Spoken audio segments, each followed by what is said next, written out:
मेरा नाम है अनुभव। स्वागत है आपका मेरे YouTube के चैनल में। मैं आशा करता हूँ कि आपको मेरा पिछला वीडियो पसंद आया होगा। तो बिना समय व्यर्थ किए आइए शुरू करते हैं हमारा आगे का कोर्स। तो देखिए, ये एक लैंग्वेज है। तो अगर आम भाषा में बोलें तो ये एक लैंग्वेज है जो बातचीत करती है डेटाबेस से। तो if you right it is a language to talk, manipulate, and manage the database। ठीक है, तो ये एक तरह का लैंग्वेज है जो बातचीत करती है डेटा में। अगर टेबल में कुछ मैनिपुलेशन करना है या फिर मैनेज करना है तो ये हम यूज़ करते हैं एसक्यूएल। ठीक है, दूसरी चीज़ क्या है कि it's not just a programming language, it's correct way to access the database. तो it is not just a programming language,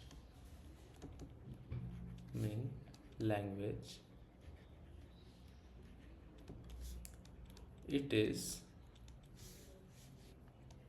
correct way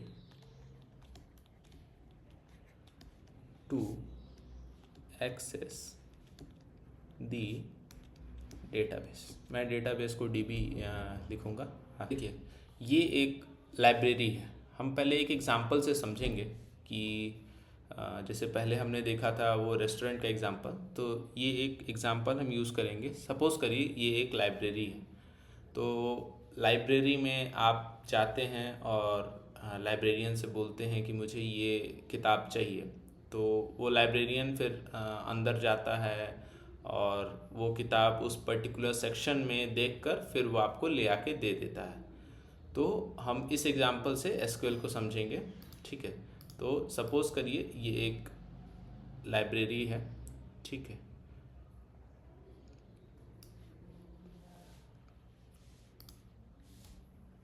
और हम ये आप हैं।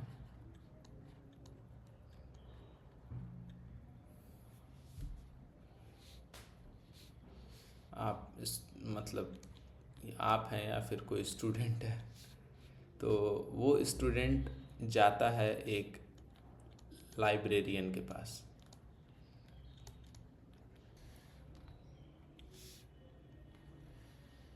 ठीक, तो लाइब्रेरियन जो है जाता है बुक्स के सेक्शन में और वो इन्फॉर्मेशन को रिट्रीव करके retrieval of book.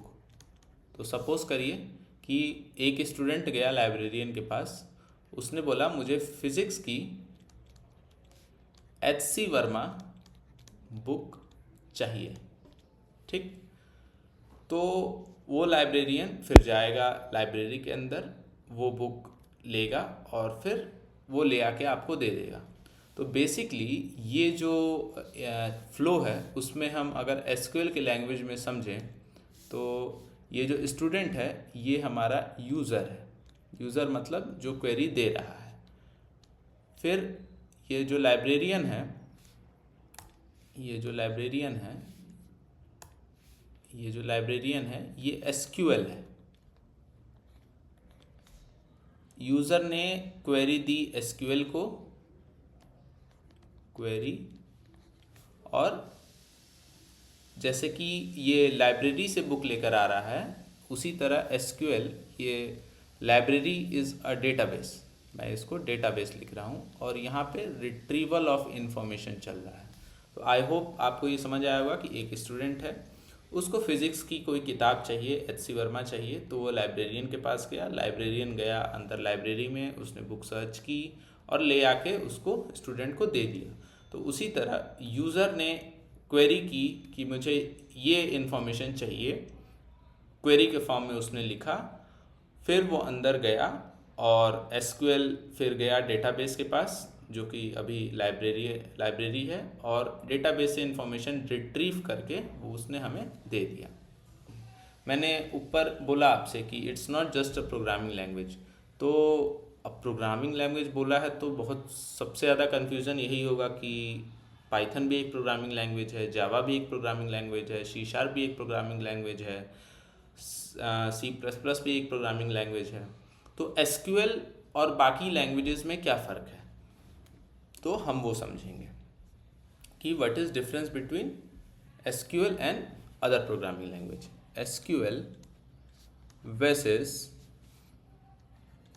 Other programming languages.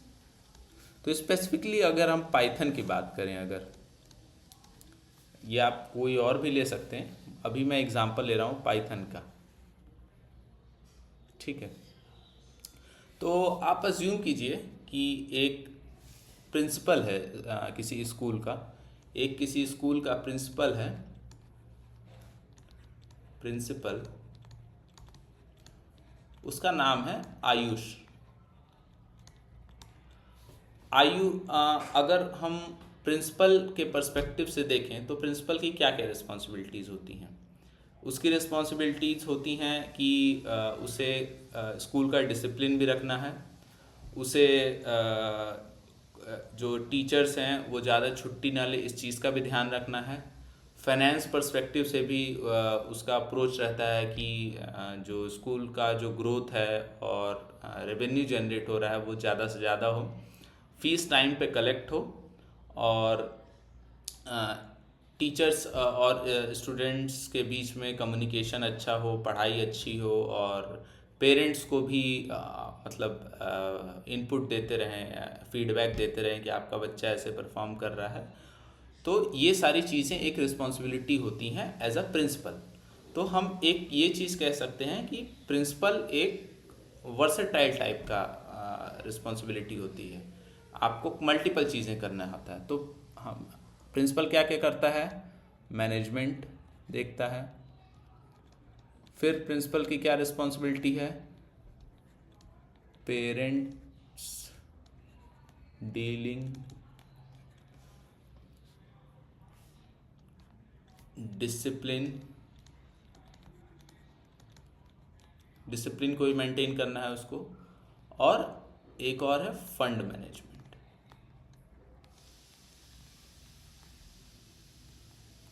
अभी इस ठीक है, और अभी हमने ऊपर ही लाइब्रेरियन का एग्जाम्पल देखा था, तो हम लाइब्रेरियन को भी समझ लेते हैं कि लाइब्रेरियन का क्या क्या काम है।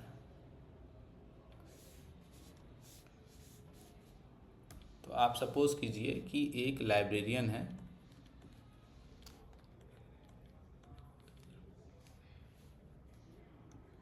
लाइब्रेरियन जिसका नाम है पीयूष। तो लाइब्रेरियन की क्या रिस्पॉन्सिबिलिटी है कि जो भी उसके पास आएगा किताब मांगने, वो पर्टिकुलर किताब वो जाके चेक करेगा लाइब्रेरी में, अगर वो होगी तो वो उसे दे देगा, इशू कर देगा। तो ये क्या है, लाइब्रेरी मैनेज करता है, ठीक। सपोज करिए प्रिंसिपल को कोई किताब चाहिए, तो प्रिंसिपल ऐसा तो है नहीं कि प्रिंसिपल इतना कुछ कर रहा है तो प्रिंसिपल जाके किताब भी डायरेक्ट ही ले लेगा, क्योंकि उसको उसके बारे में इंफॉर्मेशन नहीं है। तो प्रिंसिपल क्या करेगा, प्रिंसिपल जाएगा पीयूष के पास, पीयूष मतलब लाइब्रेरियन के पास जाएगा कि भाई देखो मुझे ये किताब चाहिए। तो यही मेजर फर्क है, यही मेजर फर्क है पाइथन और एसक्यूएल में। ये जो बंदा है आयुष जो सब कुछ कर ले रहा है वो है पाइथन, ये है पाइथन, और ये जो स्पेसिफिक काम कर रहा है वो है एसक्यूएल। तो पाइथन की अगर हम बात करें तो पाइथन में हम डेटा एनालिसिस भी कर सकते हैं, मशीन लर्निंग भी हम यूज़ कर सकते हैं, हम वेब डेवलपमेंट भी कर सकते हैं, और भी मल्टीपल चीज़ें कर सकते हैं, वेबसाइट्स बना सकते हैं, उसको होस्ट कर सकते हैं, क्लाउड से इंटरेक्शन उसका काफ़ी अच्छा है। तो ये सब उसका मल्टीपल यूजेज हो सकता है। लेकिन अगर आप पाइथन से बोलोगे कि जाके एसक्यूएल से या फिर किसी डेटाबेस से डेटा रिट्रीव करके आओ, तो पाइथन नहीं कर पाएगा। पाइथन वो जाएगा हाथ जोड़ के, भैया देखो मतलब एसक्यूएल मेरे लिए ये काम करके दे दो, ठीक है। तो पाइथन की एक लिमिटेशंस है उसका, वो हर चीज़ में अच्छा है, काफ़ी चीज़ों में अच्छा है, बट वो हर चीज़ में अच्छा नहीं है। और लाइब्रेरियन मतलब पीयूष या फिर एसक्यूएल वो एक स्पेसिफिक चीज़ में अच्छा है, वो क्या है? Data management.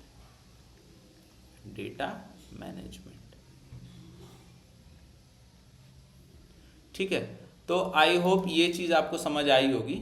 अब हम आगे एक और टॉपिक पढ़ेंगे। तो हमने अभी तक देखा कि एसक्यूएल और पाइथन में क्या फ़र्क होता है, इसी तरह बाकी प्रोग्रामिंग लैंग्वेजेस भी हैं। तो मेरा इंटेंशन मेनली ये था कि आपको ये बताना कि एसक्यूएल का एक स्पेसिफिक वर्क होता है जिसमें वो अडेप्ट है, प्रोफाउंड है, बहुत ही निपुण है उस चीज़ में।